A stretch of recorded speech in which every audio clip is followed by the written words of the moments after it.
what's up everybody, Sammy here. So in this video, let's take a quick look at the Xiaomi Watch S4. They have released the sport version, some time ago. I have done a video about that. You can check it out if you are interested. And I also compared them and share my opinion about the watches. And stay tuned until the end. Alright, so this is the Watch S4. This is a Watch S4 Sport. If you're wondering what the difference between the two, obviously, wow, the sport version just looks sporty, rugged, of course, judging from the name, it's more for outdoor use, right? Sport. For the sport, it adopts this titanium metal. Well, and there's S4 version. It seems like a normal metal. See the difference.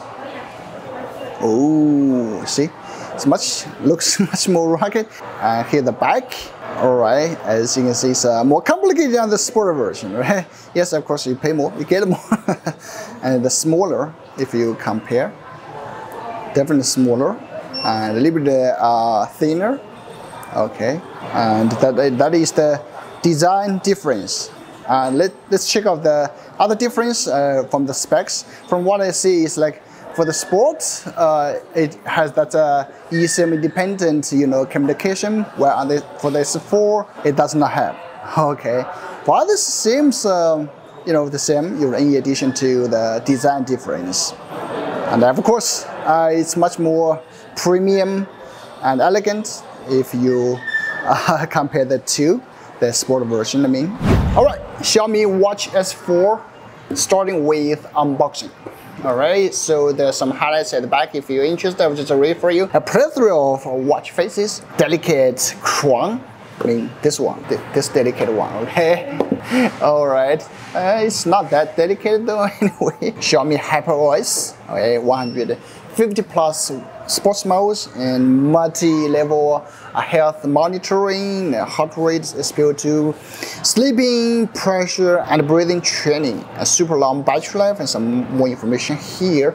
Let's just unbox it. It's a magnetic charging cable, and that's it. And if you're wondering if it works for the S4 Sport version, I don't think so, right? I obviously cannot, like 2 charge contacts.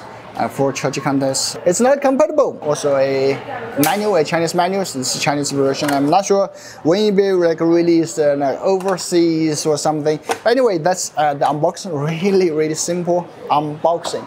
And now let's get to the S4. Let me just go over the gesture controls for you really quickly.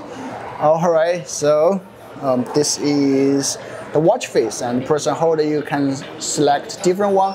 I'm not going to connect the phone for you. It's really boring. And you can check out my Mi Band 9 Pro if you are wondering about the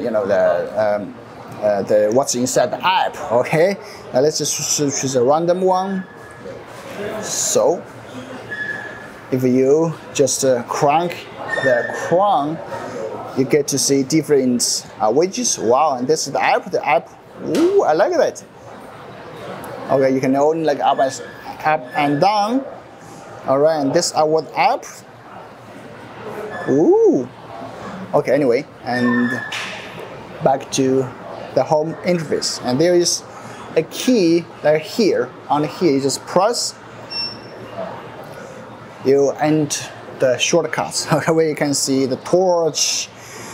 Everything like is here. I swipe down, notification, swipe up, you get to see the sports overview, the heart rate, those widgets, weather, SpO2, those things. Oh, it's really smooth, as you can see. Really smooth, but anyway. I just found that you cannot like swipe left or right. Or you can, but in this way, like you choose different watch faces. Okay, like you cannot. Okay, I just confirmed. Only swipe left, and you change the watch faces, and that's it. Okay, nothing else. And that's the gesture controls. Let me just wear it for you. SpO2. 97%. Okay, that's quite normal. To be honest, for me, like I always use this kind of smart bands, watches, for sedentary reminder, because I just sit way too long in front of computer editing videos for you guys, so please subscribe. So normally for me, maybe I wouldn't buy such a a watch, because the band is already good enough and it's much lightweight and has the basic features I want. So what do you think about it? Please leave your comment below.